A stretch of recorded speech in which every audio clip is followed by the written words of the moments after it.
ठाम निर्णय घ्या. एकदा ध्येय ठरलंय ना, जायचंय ना, काय व्हायचंय ते होऊ दे, भैरे होऊन जा पूर्ण. आणि पावलं उचलत राहा सतत, बस बाकी काय नाही. अडचणी येणारच आहे, ठरवून घ्या आधीच.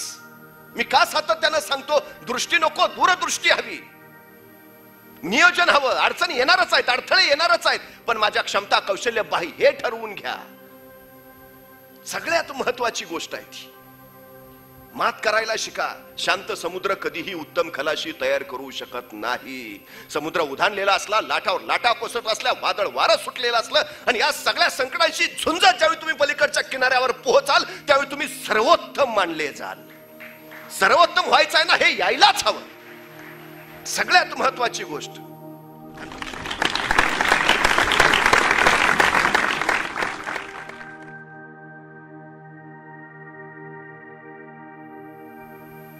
त्यामुळे जो सतत लढत असतो, भिडत असतो, झगडत असतो, अशांची क्षमता कौशल्य विकसित झालेली तुम्हाला दिसतील.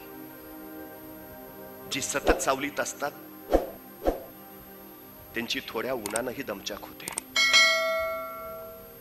त्यातून आमची व्यवस्थाच अशी आहे, म्हणजे आमचा मुलगा लहानपणी रांगत रांगत अंधाऱ्या खोलीकडे निघाला की मागणं दटावलाच, ए नको जाऊ, भाऊ आहे. तो तिथूनच गर्दीशी फिरत. तो भाऊ त्याच्या डोक्यात इतका बसतो की पुढे 2 पोरांचा बाप झाला तरी तो अंधारात जात नाही. मला गणितच कळत नाही. पण तुम्ही कुणी भाऊ बघितलाय का? कोणाला दिसलाय का? तो कशाला भीतीचा भाऊ त्याच्या डोक्यात घालतो आम्ही, मला कळत नाही. दोबळट नेबळट करून टाकतो. अडचण काय आव त्याला सांग ना. जातोय ना अंधारात, जाऊ दे. दिवसा सूर्य असतो म्हणून उजेड, रात्री सूर्य नसतो म्हणून अंधार, बाकी बदल काहीच नसतो. सगळं जसं तसंच असतं. काय होईल जास्तीत जास्त, दिसणार नाही अंधार, थोड नाही दिसू दे, ठेचकाळेल, ठीक आहे, पडेल, पडू देना, लागेल, होऊ देना, रक्त येऊ देना, वेदना होईल, होऊ देना. अरे हे सगळं सोसेल, सहन करेल, त्यावेळी तर संकटांशी भिडायचं सामर्थ्य त्याच्यात येईल. भिडू देना. कुतूहल का मारता त्याचं? सतत भीती भीती भीती कशासाठी? ते स्पर्धा परीक्षांबद्दल सुद्धा तसंच आहे. कठीण असतं बरं. काहीतरी दुसरा पर्याय ठेव. अनेकांनी नुसतीच आयुष्य वाया घालवलीत. आता एसटी ड्रायव्हर आहे.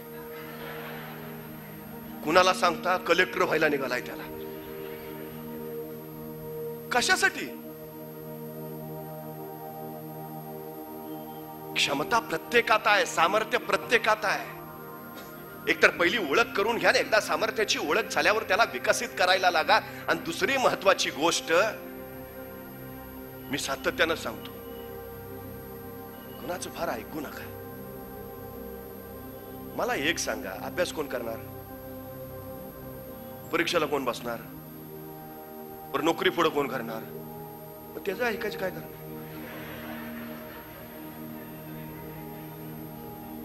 बुद्धी तुमची, कष्ट तुमचं, धडपड तुमची. त्यात अडचण काय झाली? आपल्याला सवय सल्ले विचारायची. मग कसं करू? मग तो काय 3 वेळा कलेक्टर झालाय?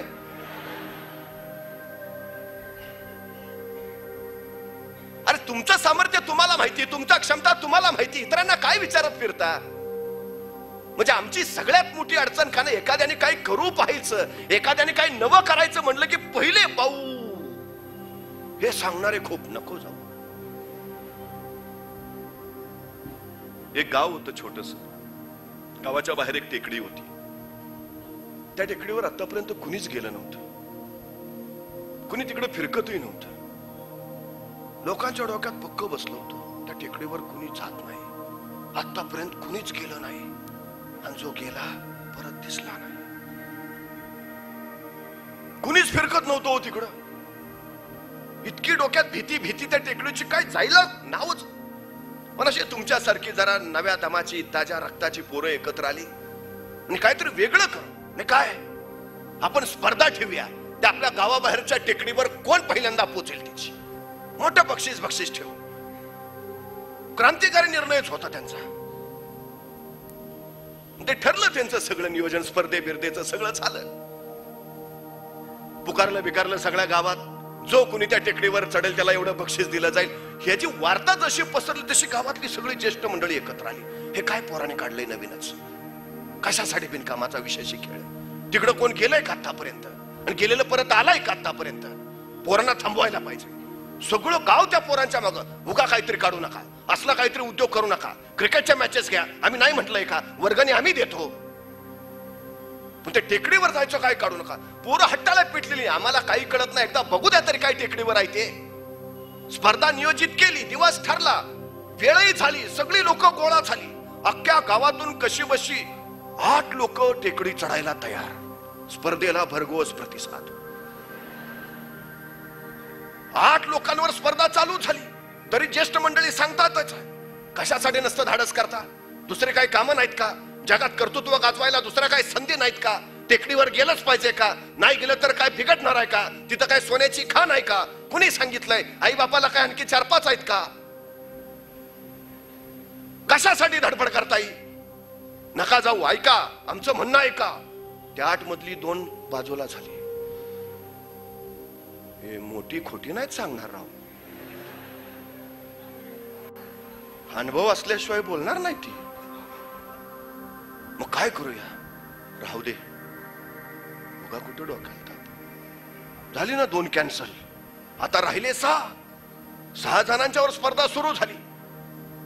ते गोळी बिडी झाडायचं सुरुवात करायचं सुरू झालं. परत माणसं या 6 जणांभोवती. नीट विचार करा, उगाच काही कारण नाही, काही गरजही नाही. आणि नाही पोचला म्हणून तुम्हाला कोणी काय फासावरही देणार नाही. काही अडलेलं नाही जायचं, काही गरज नाही. आता ही 6 हट्टाला पेटली. नाही नाही, काय व्हायचं ते होऊ द्या, एकदा बघतोच काय होतंय ते. 6 जण शर्यतीला सुरुवात झाली. बघता बघता ते गोळी बिळी झाडली. यांनी ती टेकडी चढायला सुरुवात केली. आणि बघता बघता पोरं पुढं खालनं आरोळ्या चालल्यात. अरे नका जाऊ, ऐका आमचं, कशाला वेडं धाडस करताय? या माघारी. कुणी सांगितलंय तुम्हाला? काय पोरं ऐकायलाच तयार नाहीत. पोरं सर वर चढली आणि तेवढ्यात एक जण ठेचकाळलं आणि धाड दिशी खाली पडलं. दुसरा त्याला उचलायला धावला. काय झालं? असं कधी होत नाही रे. एवढे गड किल्ले चढलो पण असा नव्हतो पडलो. कुणीतरी उगाच मागणं खेचल्यासारखं वाटलं र. मी जातो लेका. दुसरा म्हणला, आता तू जातोय तर मी थांबून काय करू? तुला सोडायला मी पण येतो. आली 2 खाली. आता राहिले 4. झाली स्पर्धा. परत हे चढायला सुरुवात.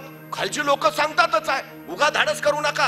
आता अर्ध्यात पोचलाय, पद झालं, गेलं ना टेकडीवर, या आता माघारी.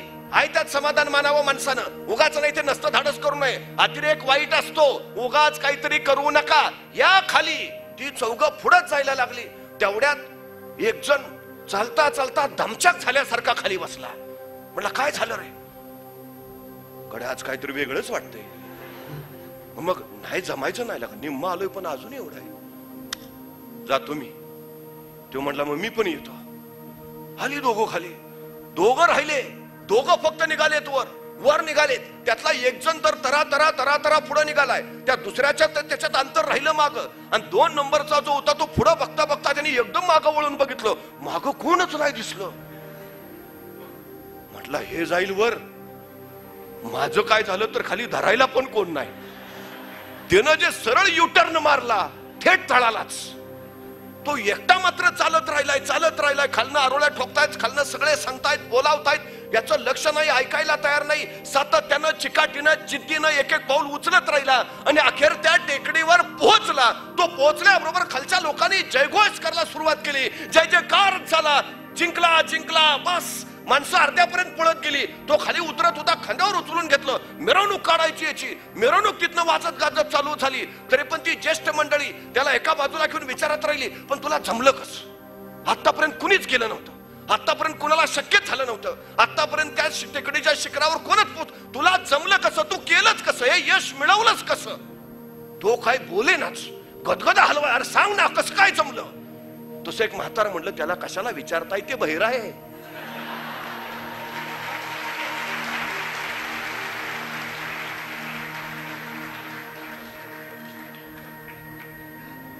मी सरळ सांगतो, तुम्ही स्पर्धा परीक्षेचा अभ्यास करताना निकाल लागेपर्यंत बहिरे व्हा.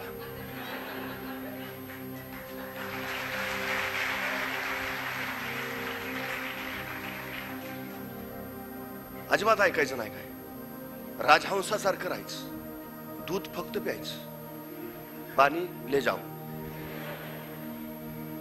माणसं उलट करतात, दूध टाकून देतात, पाणी पित राहतात. सकारात्मकता पेरणारी माणसं किती आणि नकारात्मकतेनं आपल्याला मागं ओढणारी माणसं किती याचा विचार करता यायला हवा. माणसं आसपास असतात सगळ्यांच्याच. यशस्वी कोण होतं? ज्याच्या भोवतीचं वातावरण सकारात्मक असतं. ते चिअर अप करतं, चल पुढं, चल पुढं, अडचण नाही, चल पुढं. आणि जे सातत्यानं उगाच सांगत राहतात ते स्पर्धा. आम्ही म्हटलं आता पुढच्या वर्षी करावं शुभमंगलम. 8 वर्ष योग येईल असं वाटत नाही. त्याचा निर्णयच बदलतो. एक सांगू, या जगात तुम्हाला पराभूत करणारं दुसरं कुणीच नाही. या जगात फक्त तुम्हीच तुम्हाला पराभूत करू शकता. आणि या जगात तुम्हाला दुसरं कुणीच जिंकून देऊ शकत नाही. फक्त तुम्हीच स्वतःला जिंकून देऊ शकता. त्यामुळे काही नाही विषय. ठाम निर्णय घ्या. एकदा ध्येय ठरलंय ना, जायचंय ना, काय व्हायचंय ते होऊ दे. भैरे होऊन जा पूर्ण. आणि पावलं उचलत राहा सतत, बस. बाकी काय नाही. अडचणी येणारच आहे, ठरवून घ्या आधीच. मी का सातत्यानं सांगतो, दृष्टी नको, दूरदृष्टी हवी, नियोजन हवं. अडचणी येणारच आहेत, अडथळे येणारच आहेत, पण माझ्या क्षमता कौशल्य बाही हे ठरवून घ्या. सगळ्यात महत्वाची गोष्ट आहे ती. मात करायला शिका. शांत समुद्र कधीही उत्तम खलाशी तयार करू शकत नाही. समुद्र उधाणलेला असला, लाटावर लाटा कोसळत असल्या, वादळ वारं सुटलेलं असलं, आणि या सगळ्या संकटांशी झुंजत ज्यावेळी तुम्ही पलीकडच्या किनाऱ्यावर पोहोचाल त्यावेळी तुम्ही सर्वोत्तम मानले जाल. सर्वोत्तम व्हायचं आहे ना, हे यायलाच हवं. सगळ्यात महत्वाची गोष्ट. आणि दुसरी गोष्ट एक, मी परवा एकाला विचारलं, मग कसं काय आयुष्यात कधीच घोड्यावरनं पडलो नाही. म्हणलं कसं काय? कधी बसलोच नाही. पडणार कोण नाहीत? जे बसणार नाहीत ते. माणसं निर्णय का घेत नाहीत? चुकलो तर. अरे घेतला तर कळेल ना बरोबर का चुकीचा. अडचण काय आहे? पटकन निर्णय घ्या. जो काही असेल तो निर्णय घ्या. करायचाय नाही चल बाजूला. अजिबात वेळ घालवायचा नाही. अनेक माणसं मी बघितली 25 वर्ष नुसता विचारच करतायत. 50शीत कळतं, विचारलं असतं तर बरं झालं असतं. आता उपयोग काय आहे?